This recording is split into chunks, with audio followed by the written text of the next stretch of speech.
fellow Minnesotan for that wonderful introduction, and I appreciate that. It really is a strange neighborhood that we come from in the state of Minnesota. I got to tell you, it is a very different place. I'm going to come out from under you so you can actually see me. Good.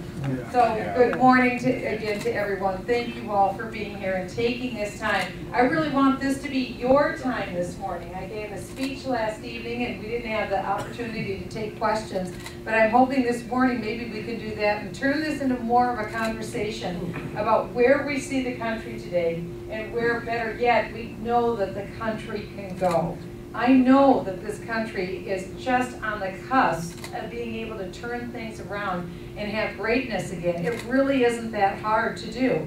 And it's because of who we are and what we're made of and our animating principles that brought this nation to be in the first place. If you look at the nation and how we were created and the fact that here we have this great expanse of land, and the people who came to the United States, quite literally, from all over, the very best, not necessarily the richest, not necessarily nobility, not necessarily of high degree families, but they were the people that had something, even, they had a fire inside of things. One was in their minds that they could be something and do something better in this country. And so they did, your ancestors did what my ancestors did. We go back to about the early 1850s. I'm 100% Norwegian. And in our family, they literally, at the end of their life, my great-great-great-grandfather sold their farm, everything that they had. They had 5 kids. And his parents, I looked at the genealogy, their parents died on average about 5 years older than what they were when they sold everything and came. Now, can you imagine doing that at the end of your life?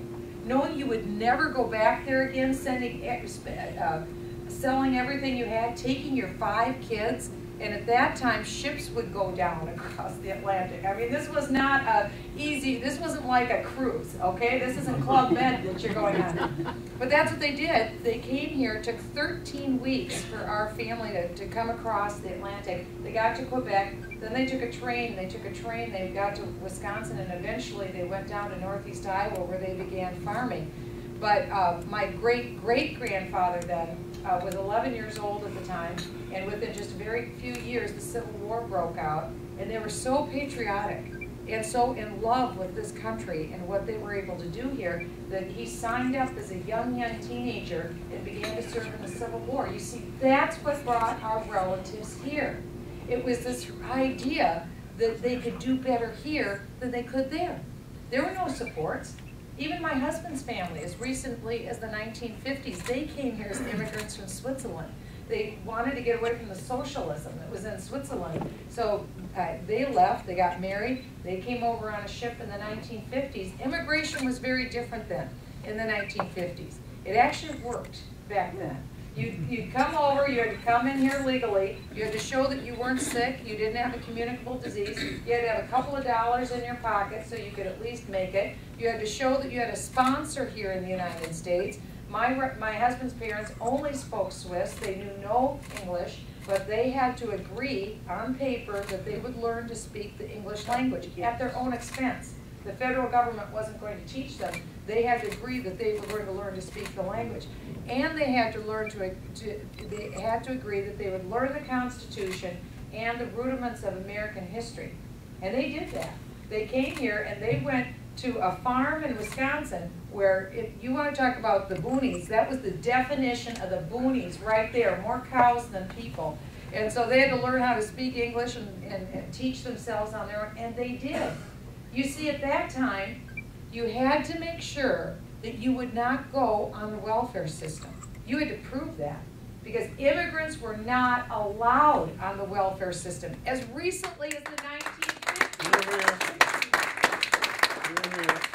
This isn't bashing immigrants. Nobody's bashing immigrants. We bash people who break the law. That's what it's about, because the country was founded on the rule of law and respect for law. And the idea that you could come here and you could be anything you want to be, but we all have the same equality of opportunity. This is where the left gets it mixed up.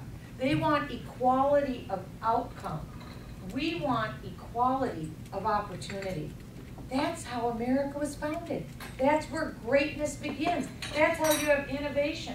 That's why I sit on the Financial Services Committee, and Tom had told you I'm a federal tax litigation attorney. I have a doctorate and a postdoctorate degree from William and Mary in federal tax law, and I spent my time in the federal tax courts seeing how devastating the U.S. tax system is to businesses and farmers and individuals and families. I get the economy. I get what works and I get what doesn't work. And my husband and I came from a very modest means background.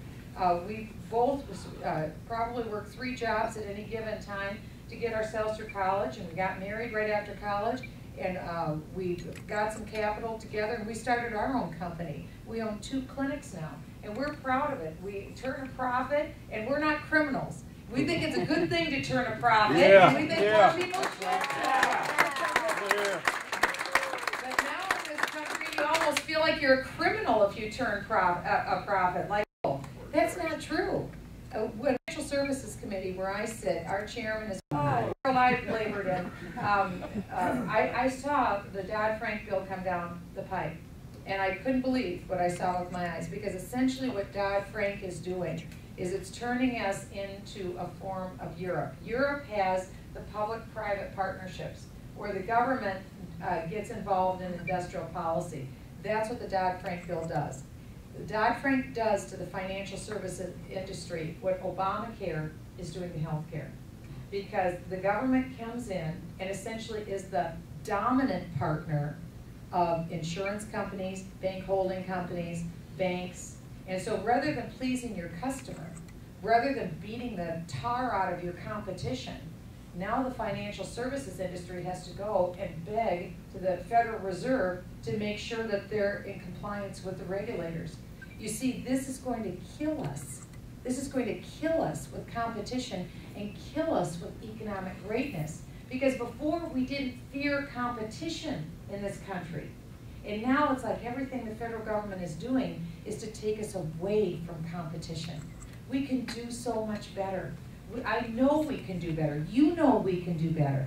And that's why I think, and I know, that people are looking at a change like we've never seen before. And that's why I believe this will be the wave election. Because people want to know who has that plan to turn the economy around.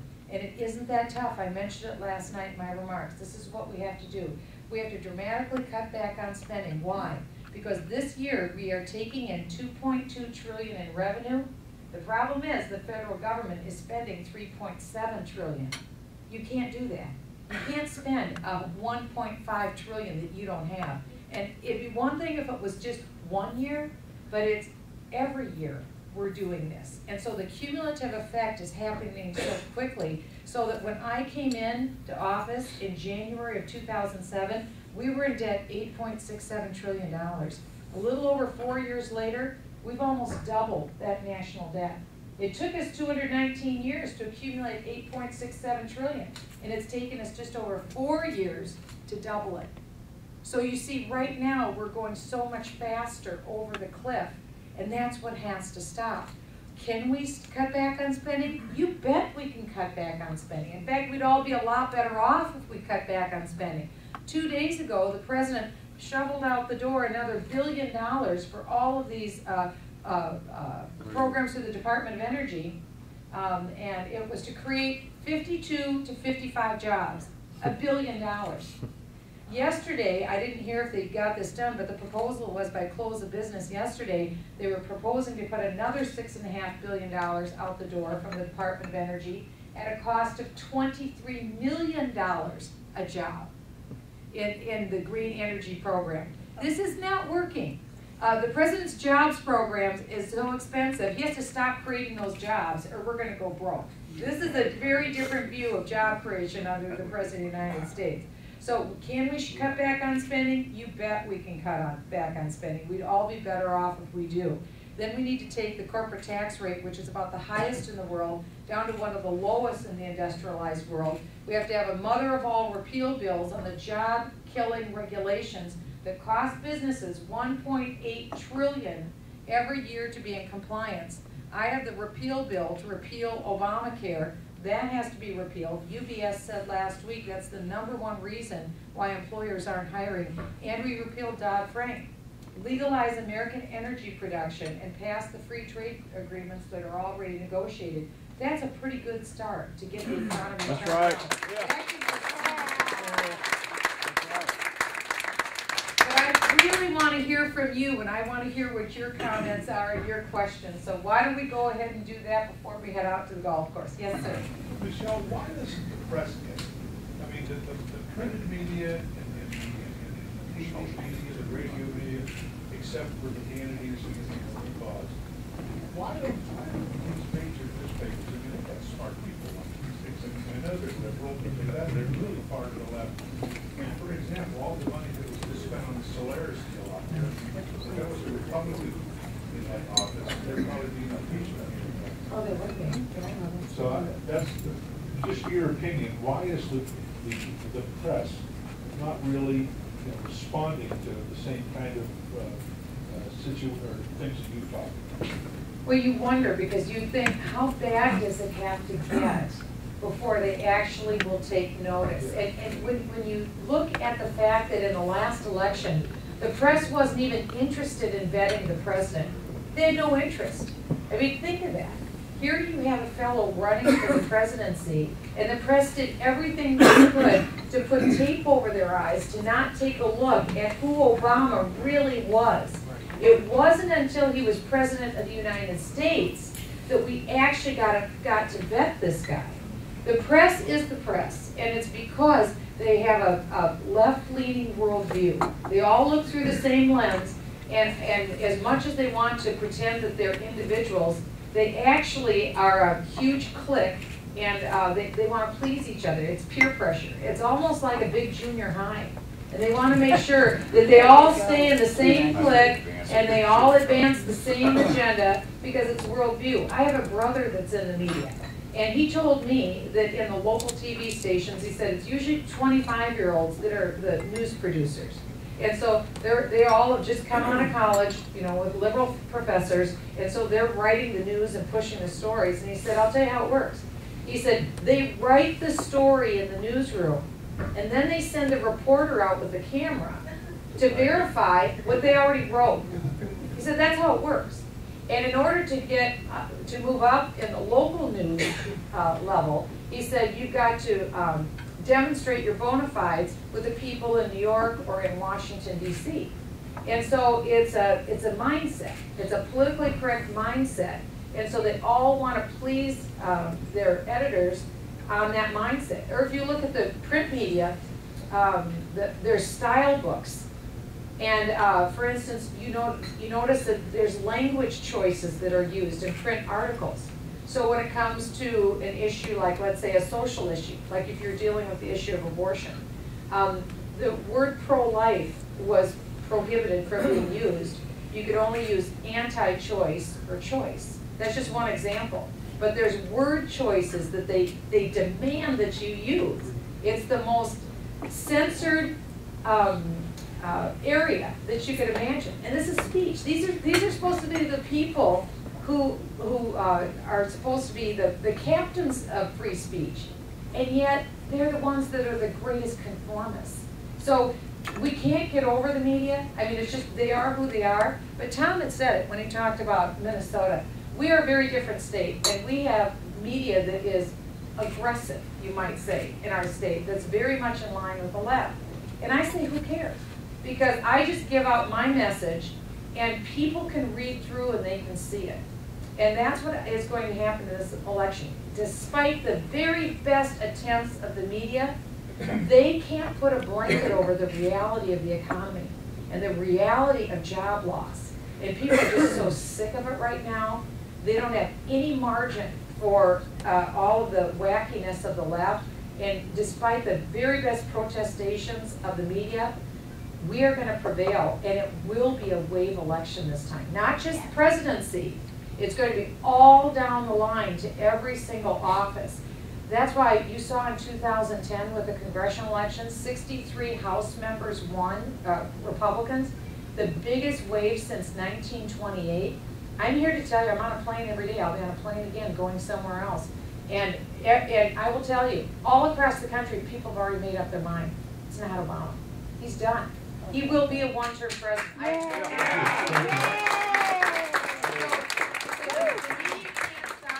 Going to happen. Now the question is, who will be our nominee?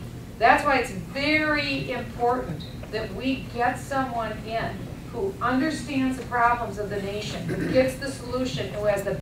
We can't have a compromise candidate this time. It's got to be a rock-solid person who's going to do it, because I'm just here to tell you, 2012 is it. We don't get rid of Obamacare in 2012. And the candidates aren't equal on this issue. I'm not here to bash any other candidates this morning. I'm just here to tell you, of all the candidates that are running, there is nobody more committed to making sure that we get rid of Obamacare. We have to, or otherwise we will have socialized medicine forever. Because there's already $105 billion committed to implementing Obamacare, and if we don't get rid of it now in 2012, we're done, and it will decimate our healthcare industry forever. Yes, Eugene. Yes, ma'am. No, I'm sorry, Burnett. A lot of folks work really hard to elect some of your. A lot of folks worked really hard to elect some of your colleagues last year, and they thought they were electing conservatives. They sounded conservative, the Tea Party. They counted conservative in the district. But when they got to Washington, it seemed like instead of joining the conservative caucus, they wanted to join the "gee, I'm glad I'm in Washington" caucus.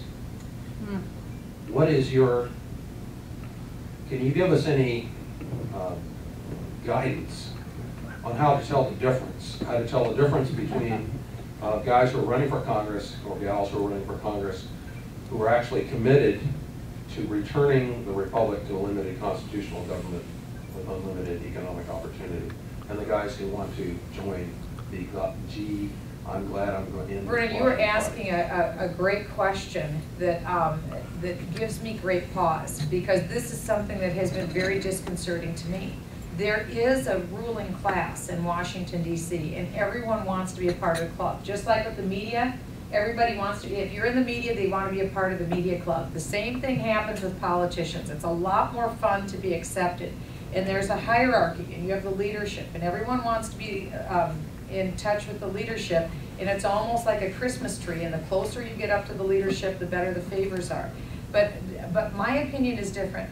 My opinion is our allegiance isn't to the leadership. Our allegiance is to the people who sent us to Washington, D.C.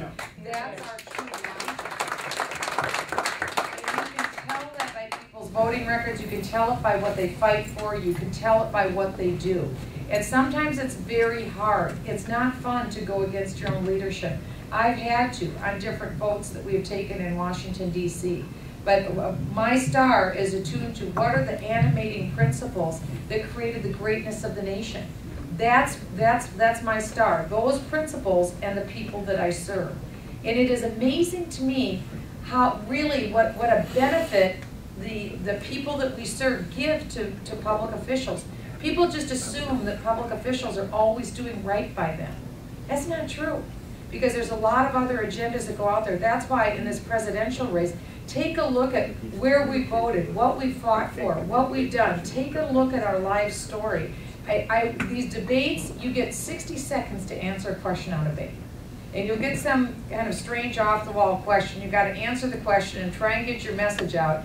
And it's tough to let people know who you really are and what your background is in these 60-second answers. But I think it's really good for all of us to be vetted and go through this, because trust me, when we get to the general election, the Democrats aren't going to hold back. They're going to peel the bark off the tree on whoever our candidate is. And we've got to be tough enough, we've got to be able to stand up, we've got to be able to take it. And that's why we have to make sure that the person we give the keys to the Oval Office to, this is a crucial time in our history. That person has to have demonstrated that they do have that titanium spine, that they have been a fighter. I think that's what sets me apart in this race. For my time in Washington, for the 5 years that I have been there, I've demonstrated from day one that I have fought for the people that I serve. I wasn't content just to go and vote right. I took these issues on. And that's what we need to do. Somebody who's actually going to fight, who has fought, and who's going to stand and make sure that we get this done in the White House. Because I'm not content to go there by myself. I intend to elect 13 more like-minded Republican senators, so we have a filibuster-proof majority. That's how we're going to get all of these bills through.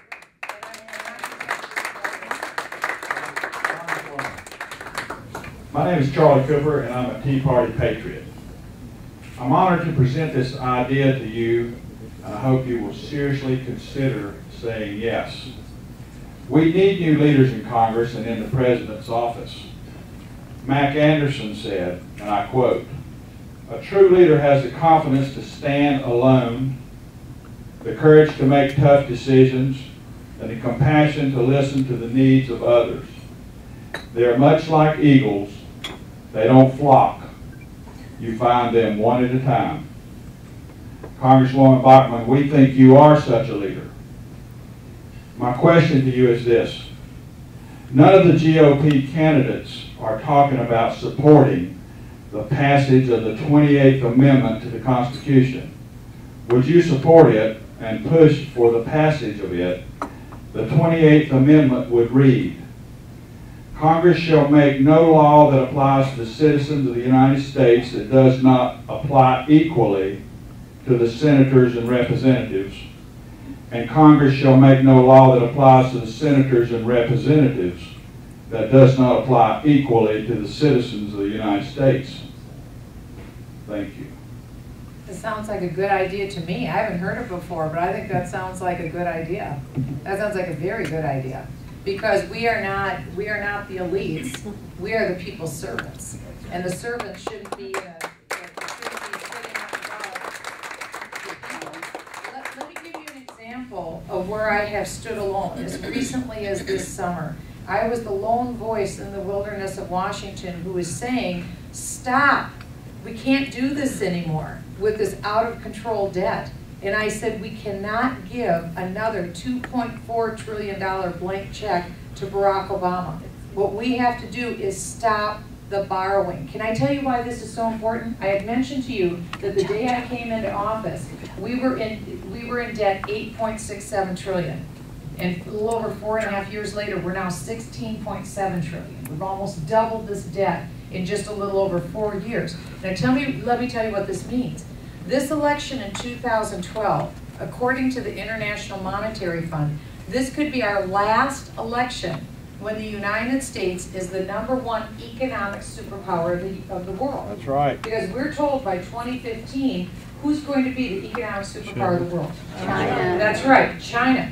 Let me tell you what has happened that is so profound. Because the United States is now so deeply in debt to China, and let me give context to this. When Ronald Reagan first came in office, I remember that, I voted for him. Any of you remember that time in history? It isn't that long ago, was it? Okay, at that time, we were the #1 creditor nation in the world. We had the money. We were the nation with all the money, and we were busy loaning money to other nations. Today, not that long later, we are the biggest debtor in the world, in the history of the world. No other nation has ever been as in debt as this nation.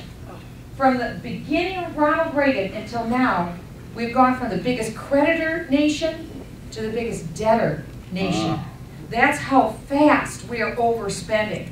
That's why the chairman of the Joint Chiefs, Admiral Mike Mullen, said that our national debt is the greatest threat to our national security. And let me go a little bit deeper. I sit on the House Permanent Select Committee on the Intelligence. We deal with the nation's classified secrets. And we're briefed regularly on all of the threats that there are. And of course, I can't go into what those things are. We're a very tiny community. But you need to know this. This is very, very serious. Because we are so deep in debt, we are paying these extraordinary interest payments out to China right now. So much so that about maybe 6 weeks ago, China launched their very first naval aircraft carrier. Do you remember reading that story? Yep. They've never had one before. Guess who paid for that naval aircraft carrier? We did. That's why they can do it. Guess who's paying for their military jet fighters? We are. We're also told that within about 5 years, the United States will be paying for the entire People's Liberation Army of China. Guess what? They're the #1 employer in the world. And we'll be paying for the entire army. That's how much money we are sending over in interest payments because we're so in debt to them. Here's the other side of that. We are spending so much money that we will not have money for our own military to keep ourselves strong. So that's why this election is so crucial. We have to have someone who's demonstrated they can stand up against the ruling class in Washington, which I did this summer, and called on my own leadership, don't do this thing. We have to now prioritize our spending. We can't put the credit card out anymore because we can't do this to America. It actually has implications for our national security. Don't do it. That's what we have to do as a president. I am willing to lead and do that as President of the United States, to stand up. My dad was in the Air Force, my stepdad was in the Army, my brother retired full U.S. Navy. I am committed to our men and women in the military. I'm committed to fully resource them. I'm committed to make sure that we don't become less than the military superpower of the world. I wish we had 45 minutes to talk about national security and our military, because I'll tell you, that is my area that I think that will not get talked about in the election, because this is a jobs economy election. That's my entire life. My entire background has been in the economy. But in Congress, I spent time in foreign policy and in the area of intelligence. And one thing I want you to know is that this president made a huge mistake when it came to not supporting Israel. He put distance between us and Israel. And because of that, we have this Arab Spring and unparalleled levels of hostility. We have a greater volatility now than at any time in 40 years. And I will stand with Israel. Good. So with that, I wish we had more. Thank you, John. We're not done with you, Michelle. Oh, I just wanted to interrupt for just a minute because I noticed that our Congressman Howard Coble just came in. Oh, Howard, the most eligible bachelor in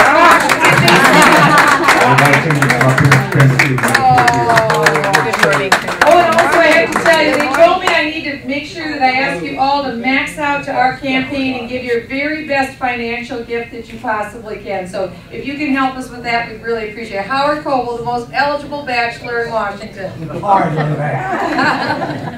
It's so good to see you. You're so loved here, Howard. Thank you. Well, I love these folks. The bad news is I'm afraid I'm going to lose them, but we're working on that now. We're going to lose you. It's going to be my law. It's going to be my law. John, thank you. Where'd John go? John was right here. There he is. Minnesota has come to the Sandhills. Yeah. At one time, as you all know, everybody and his brother and sister were ganging up on her. I'm going to have to need you to sanitize. Well, I might as well, I'll tell you exactly what I said to her. I went on the House floor. Everybody was giving her a hard time. I said to her, I said, Michelle, pardon my vernacular, folks, but I've got to give it to you the way I told her. I said, don't let the sons of bitches get you down. she said, Howard, I feel better already. Great to have you here. Thank you. And I know, well, appreciate all of you being here as well. I'm on a short leash today. We're going to have to scoot. I have Ed McDonald, many of you know my chief of staff, who you know. Oh, yes. Hi, Ed. And where'd Lindsay go? Lindsay comes to Sand Hills twice a month. But good to see all of you folks. Pardon my abrupt departure, but you're not through talking.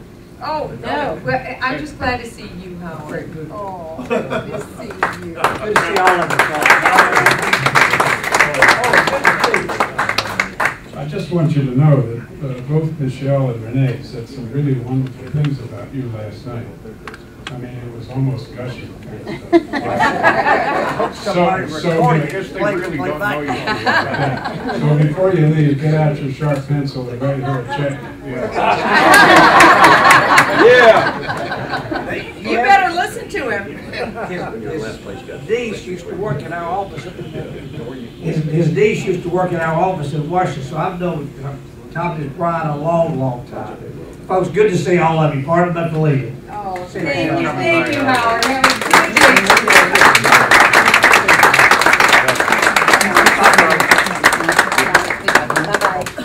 see all of you. Thanks for coming by. Appreciate Yeah, I have one. It's actually a takeoff on your answer, last answer. You talked about the 63 people that we sent up there in 2010. Yes, sir. Well, you know, one of the most important votes that came up was the debt ceiling. Yes, sir. And half of those folks didn't stand tall. So why should we put them back this year? Well, it was very disappointing to me. It was very disappointing, and that's where you have a decision that you have to make, and there are some very important, crucial decisions, and that shows where your values are at and who you serve. And all I know is I can't speak for them. I can only speak for me. But that's why my message in this campaign, in this election, is that this is the most important election that we're ever going to have. Because it will determine whether we will go on as the economic superpower of the world. And Reagan showed us you cannot remain the economic superpower of the world, or you cannot remain the military superpower of the world if you aren't first the economic superpower of the world. Because take a look at the time of the Cold War. Russia wanted to be, or the Soviet Union wanted to be, the military superpower of the world, but they didn't have the economic base to support them in that effort. Now, with what Barack Obama is doing to our economy, when he is taking us down to that level and putting us in debt to other nations, that is also impacting our ability to be the military superpower of the world. My opinion is the world has been far better with the United States maintaining global order. When we are no longer the military superpower of the world, and that could happen within the next 5 to 10 years, if that happens, then do you want to see us be dependent upon China as the military superpower of the world? This is not a pretty picture. This is not a good thing. We already see things that China has done, and look what the president's done to our space program. Now, we can't go up into space. We have to put our thumb out, and we have to hitchhike and hope the Russians give us a ride. So what if we have a military satellite?